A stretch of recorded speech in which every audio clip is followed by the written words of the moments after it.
What's going on, guys? It's Greg here, aka NYPrepper. It is Thursday, November 14th, 2024, and I have some breaking news to share with you guys.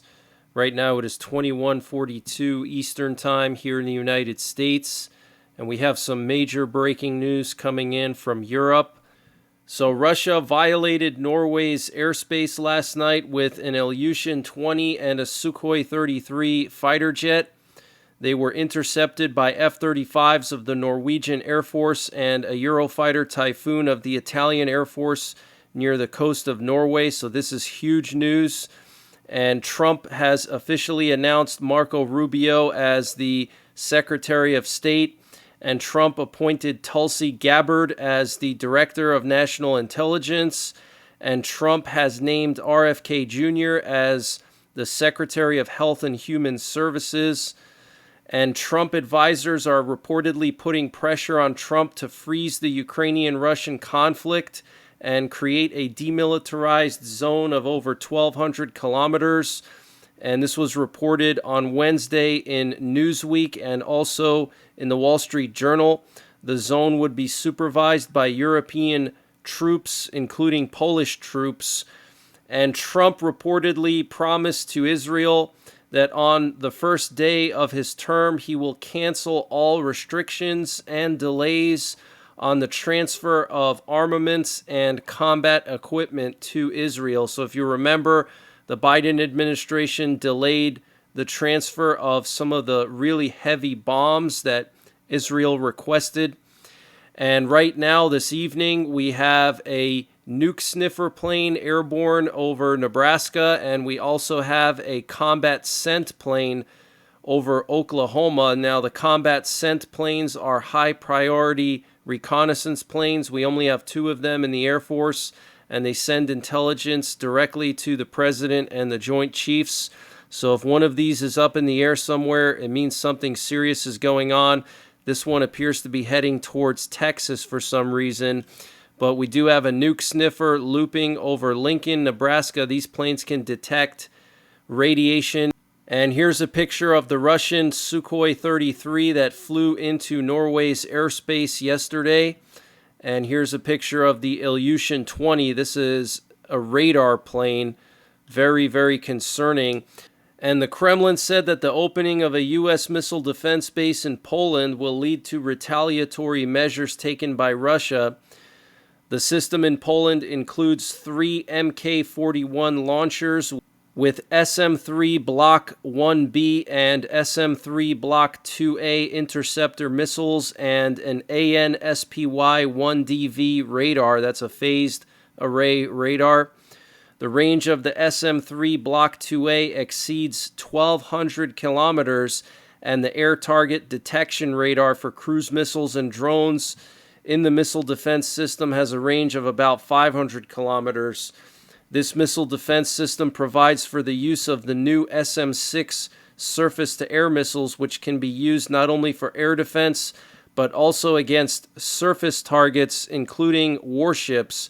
Given the range of both the surface-to-air missiles and the anti-ship version of the SM-6, this base can be used by the U.S. and NATO to control the Black Sea and the Russian Baltic Fleet. So here's a picture of that missile defense complex in Poland, and you can see these 2 phased array radars here, and one of them is pointed to the northeast and one is pointed directly east towards Russia, and one is pointed kind of towards the Russian Arctic. And here's a close-up look from the air of this missile defense complex in Poland. Russia is definitely not going to be happy about this. Here's the radar complex. You can see 1 phased array radar pointed to the northeast and 1 to the east-southeast. Okay, so basically pointed towards Russia and the Russian Arctic. And this is pretty interesting. An associate of Trump went to Warsaw today, according to Polish media outlet Onet. Ryan McCarthy has 2 meetings scheduled, one with the president of Poland and the other with the mayor of Warsaw. He is apparently being accompanied by 2 retired U.S. generals, James McConville and Edward Daly. So this is very interesting. In case you guys are not aware, Trump has a really good relationship with Poland, especially the Polish president, Andrzej Duda.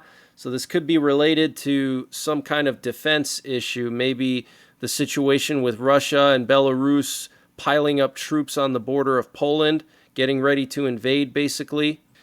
And Poland has taken delivery of their first batch of South Korean K2 Black Panther main battle tanks. Poland purchased 1,000 of them from South Korea, and they have been deployed to the Russian border in the town of Braniewo.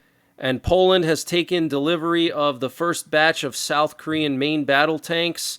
These are the K2 Black Panther tanks. Poland purchased 1,000 of them from South Korea 2 years ago, and this first batch of tanks has been delivered to northern Poland, right on the border of Russia. And this particular, in the town of Braniewo, which is literally just a few miles from Kaliningrad. So this is very, very serious, guys. And Iran said that they will respond quickly to any initiatives against their nuclear program. The head of Iran's Atomic Energy Organization said Iran will continue this program in the interest of national security, he added. Okay, so Iran is not going to stop. They're going to build nuclear warheads. The question is, are we going to stop them? Hopefully Trump will stop them. And Elon Musk, a close advisor to Donald Trump, met with Iran's ambassador to the UN, Amir Iravani, in New York on Monday to discuss ways to diffuse tensions between the two countries, according to a report by the New York Times. Two Iranian officials who spoke to the New York Times on condition of anonymity described the meeting, held at a secret location and lasting over an hour, as positive and good news. Stephen Chung, Trump's communication director, declined to comment on the reported meeting, while Musk did not respond to a request for comment. So very interesting. And Turkey has severed all ties with Israel.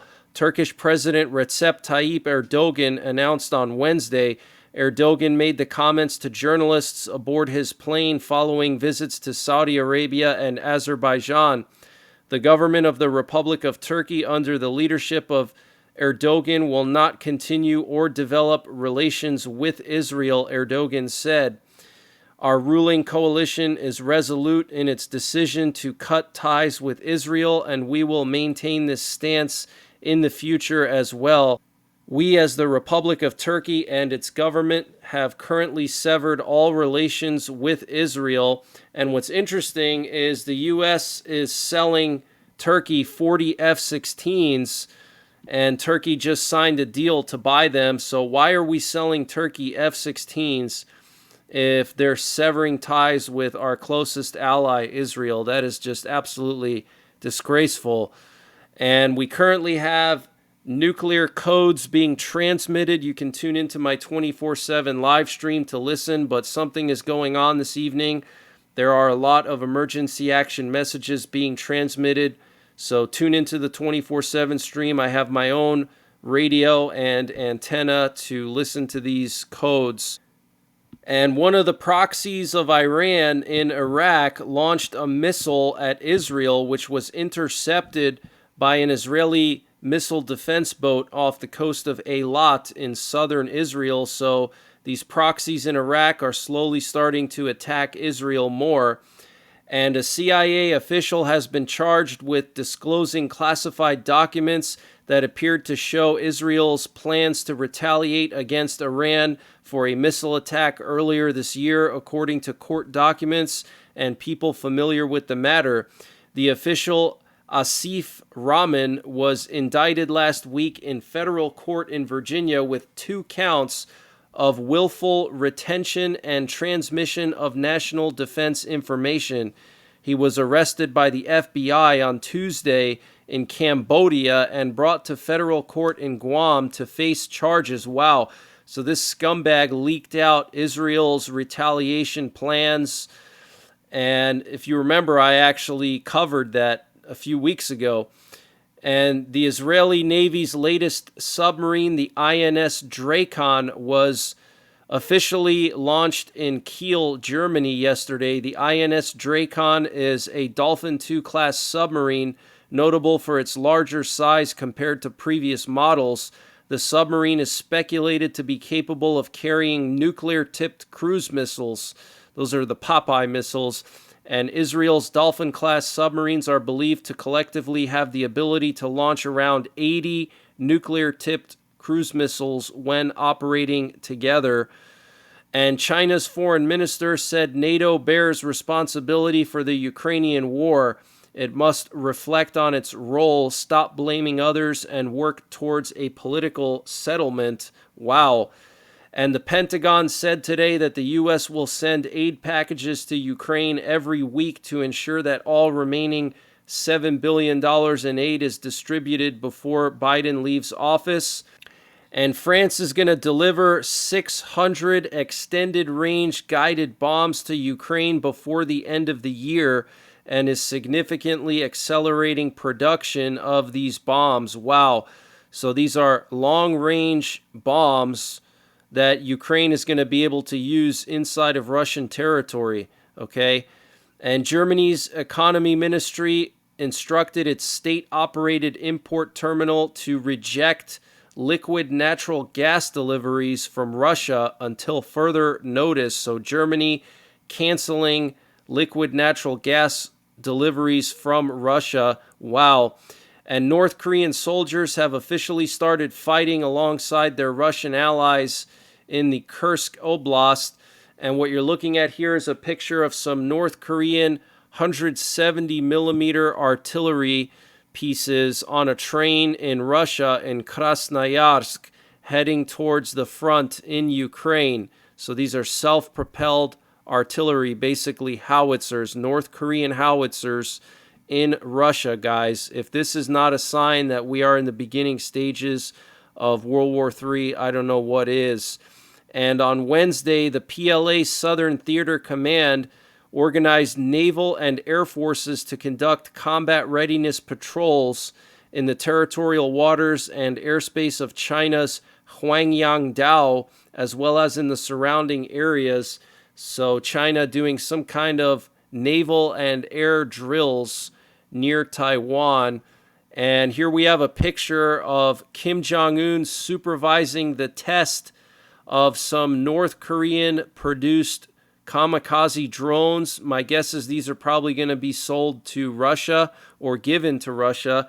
Now, North Korea just signed a strategic partnership agreement.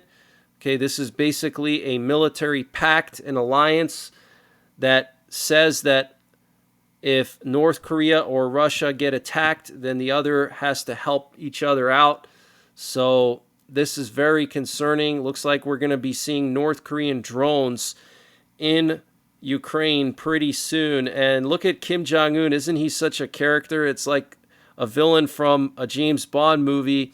He's got his little soft padded chair over here to sit down and watch in the middle of this runway or something. Very strange.